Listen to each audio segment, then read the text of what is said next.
Cash for cloture. That's what some are calling the wheeling and dealing that went down to get enough senators on board to pass the health care bill. Among them, physician and Republican Congressman Tom Price, who says the senators weren't working through the weekend to improve the health bill, but to see what kind of payoffs they could get. And we welcome him now. Thank you for being here, Representative.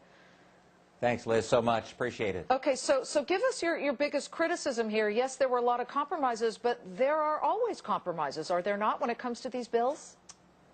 Well, there are on a policy standpoint when they affect the entire nation, but what we saw on this is what the American people are so disgusted about, and that is that an individual senator got a favorite deal for his state so that citizens in your state, citizens in the state of Georgia, now will be and every other state across this land will be paying more for Medicaid than the citizens in the state of Nebraska. That's not only unfair, it's wrong, and it may be unconstitutional. So selling your vote in this blatant way is the kind of thing that the American people are sick and tired of, and that's why two-thirds of them say, stop this nonsense, stop this bill. Now, Congressman, you're referring to Senator Ben Nelson out of Nebraska, but the other criticism, too, is that Republicans are basically saying that this is really not true market reform. You can't declare victory because it won't really bend the cost curve. What do you say to that? No, you're absolutely right. In fact, it'll increase costs of health care in this nation. It'll decrease access because it will have to ration care in order for them to get the, quote, savings that they describe.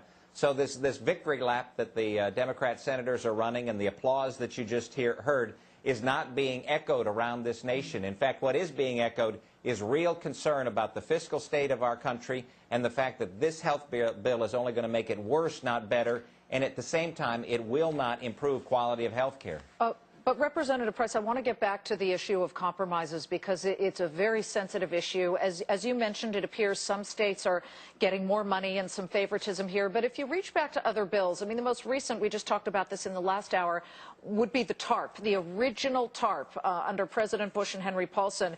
They were promising things like, $128 million for car racing tracks, $10 million for small film and television producers, which was probably California, I'm not sure, but $6 million for makers of kids' wooden arrows. This happens with the Farm Bill of the past back in 2007.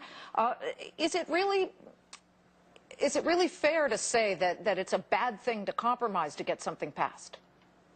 Well, look, we're not talking about compromises. What you've just described are the classic earmarks that I have forsworn. I think that they're corrupting of the process and wrong.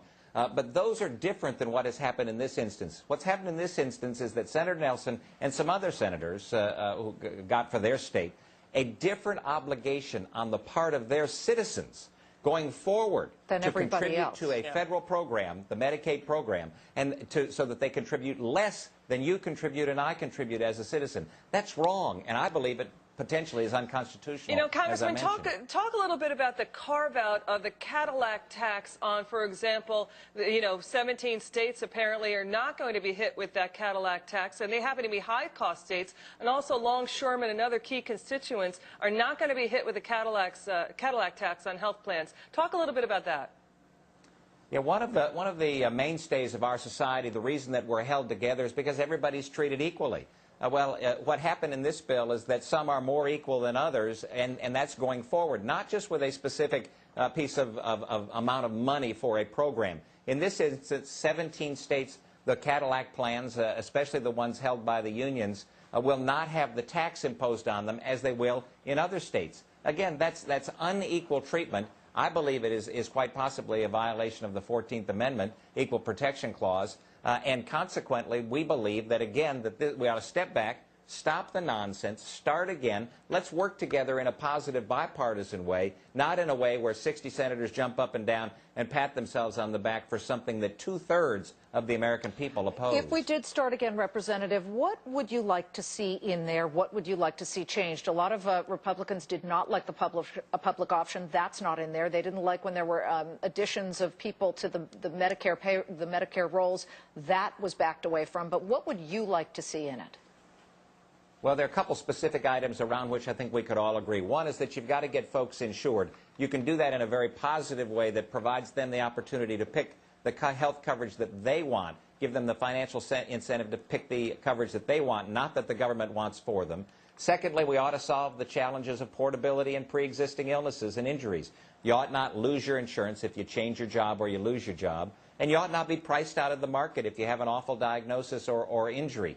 Third, it's imperative that we say that physicians and patients and their families are the ones that make medical decisions. This bill will destroy that independent medical decision-making process. And finally, you can't be serious about health reform if you're not serious about lawsuit abuse reform.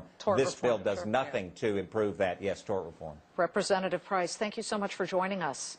Joining us now.